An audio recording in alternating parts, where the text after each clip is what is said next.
Salut à tous, bienvenue dans l'actu manga de décembre. Et ce mois-ci,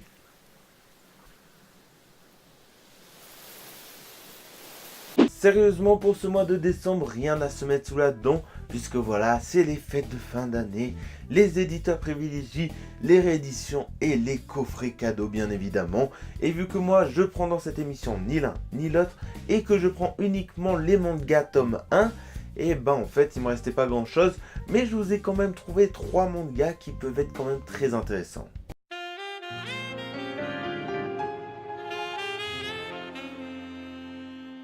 Et on commence avec un manga français puisqu'il s'agit du manga The Infinity Soul. Pour résumer ce manga, on est plongé tout simplement dans un futur lointain où les humains et les Nostras, des créatures extraterrestres, sont tout simplement en guerre. Et c'est au milieu de tout ça que l'on retrouve Miyoka Shigai, un jeune homme de 18 ans qui apparaît comme étant l'un des plus grands espoirs pour l'espèce humaine. Problème, un jour il va faire la rencontre d'une déesse Nostra qui va le faire basculer dans la folie.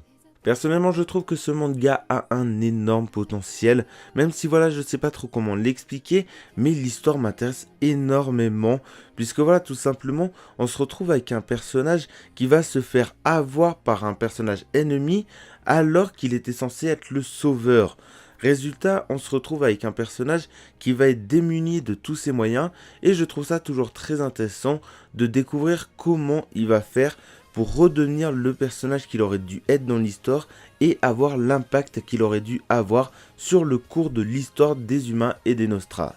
En tout cas, pour tous ceux qui aimeraient découvrir le manga The Infinity Soul, sachez que son premier tome sortira le 1er décembre chez les éditions Eureka.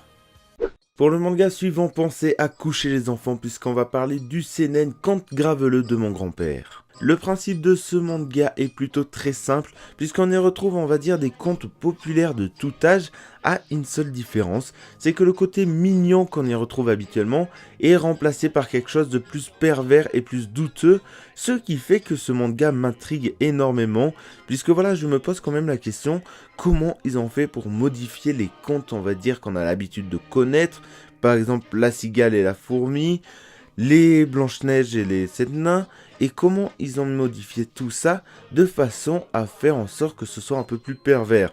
Même si voilà, il y en a pour lesquels c'est beaucoup plus simple, par exemple les 3 petits cochons, la vanne est très simple, mais je trouve ça très intéressant de voir comment ils ont adapté ça. Et en plus, je pense que je vous apprendrai pas, mais les Japonais, le côté pervers, ça les connaît quand même bien et ils sont quand même particuliers dans ce style-là. Du coup, je pense que ça peut être quand même très intéressant de se pencher sur ce manga. Pour tous les adultes qui aimeraient lire les contes graveleux de mon grand-père, sachez que le premier de ces 3 tomes sortira le 13 décembre chez les éditions Akata.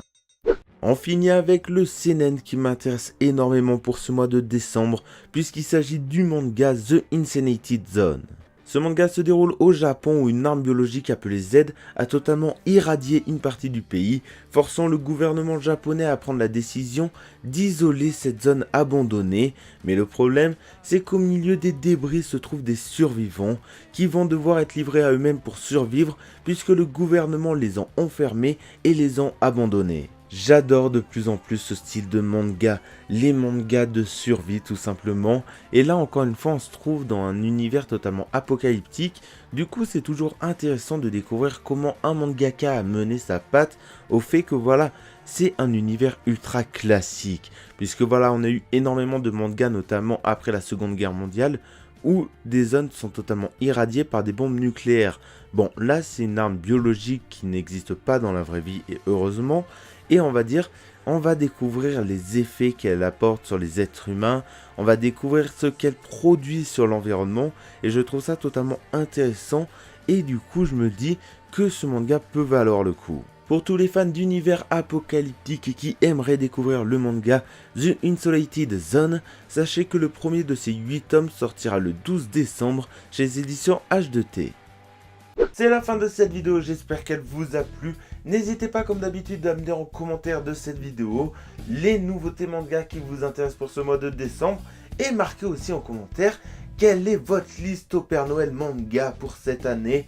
En espérant qu'il vous aura gâté bien sûr. Et moi je vous dis au mois prochain et même à l'année prochaine pour le nouveau format de l'actu manga. Allez, ciao.